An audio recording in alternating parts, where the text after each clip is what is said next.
coach coming into the game, and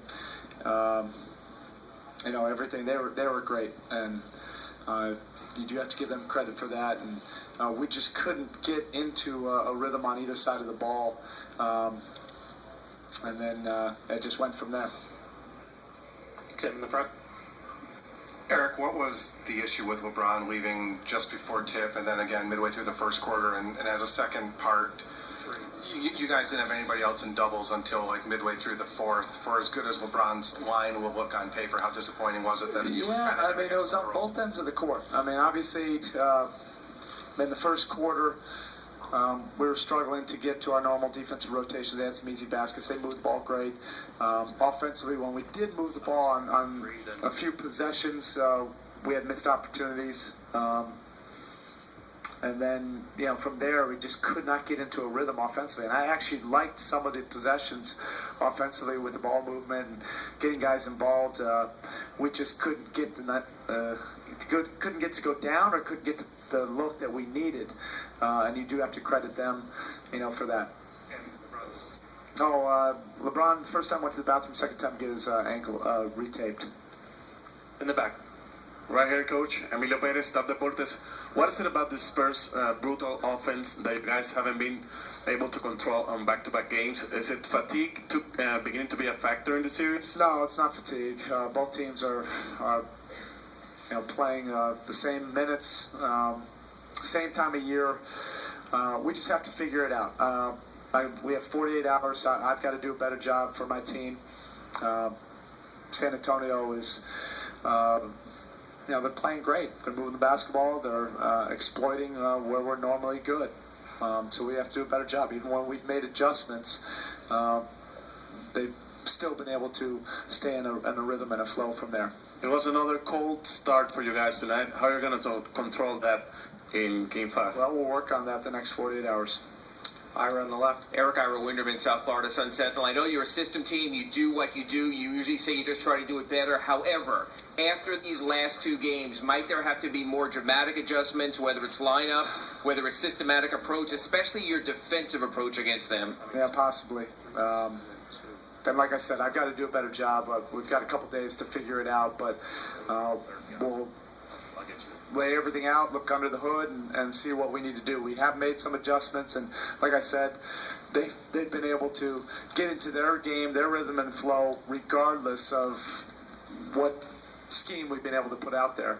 And you do have to credit them for that.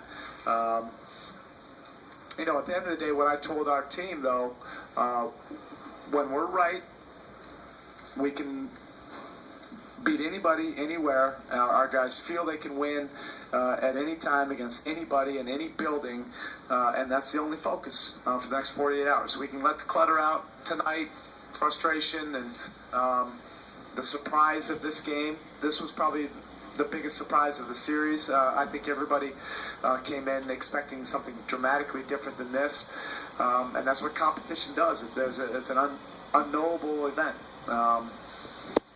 But our mindset will be to get it right to where we know we can win anywhere,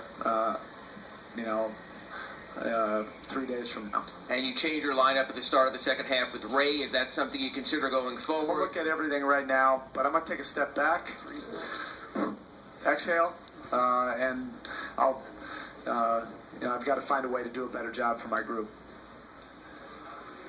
Back right. All right. Mike Wallace, ESPN.com. Erik, you guys have trailed in the series before, but have never been down 2 games. How much different does this one feel, and how much is it about trying to restore confidence and trusting one another at this point? Yeah, I think everybody just needs to, get away from it for a little bit. Like I said, probably this was the biggest surprise of the series, this game. Everything else is competition. You don't know what's going to happen. Sometimes you're going to get the better of the other teams. Sometimes vice versa. Sometimes it's a close game. Sometimes it gets out of hand, like the other night. But you always have a chance, to come back and make amends for it. We didn't. So now we're put into a different situation. Our group has been through everything you possibly can be through, except for this circumstance. So why not? Why not test ourselves right now collectively? Our championship resolve that we've proven time and time again. We'll have to do it in a different way. And I want our focus right now is not about all the 3 games. All it is let's get this thing back to Miami. When we're right mentally, emotionally, collectively, there's a real strong spirit to us. We feel we can win anywhere, and that's what we'll work on for the next 2 days. Last 2 questions. Ethan, and over here. Let's go on. Two. I think his first 5 shots short, and they were all in the paint. Was there something different about him tonight? Didn't seem like he had quite the lift that we've seen. No, you have to credit their defense as well. I mean, it looked like he had a couple opportunities. A couple he just missed. And that happens through competition, and Leonard got a piece of another one, made a heck of a play on that. He was able to at least get into the paint a few times, but once they got up by 15, then we started to lose a little bit more rhythm from there.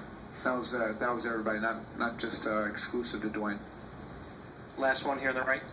Coach, it seems at times the offense needs some creativity. Have you considered Michael Beasley and his input and why he was inactive today? Have you considered his addition to the team? Well, we need quite a few things right now, and so I have a couple days to mull over all the possibilities. So I'll have probably a lot of waking hours thinking about it with my staff. It's just that that's what kind of he was brought in for, and people are wanting to see some of that his offensive creativity. Yeah, we'll see.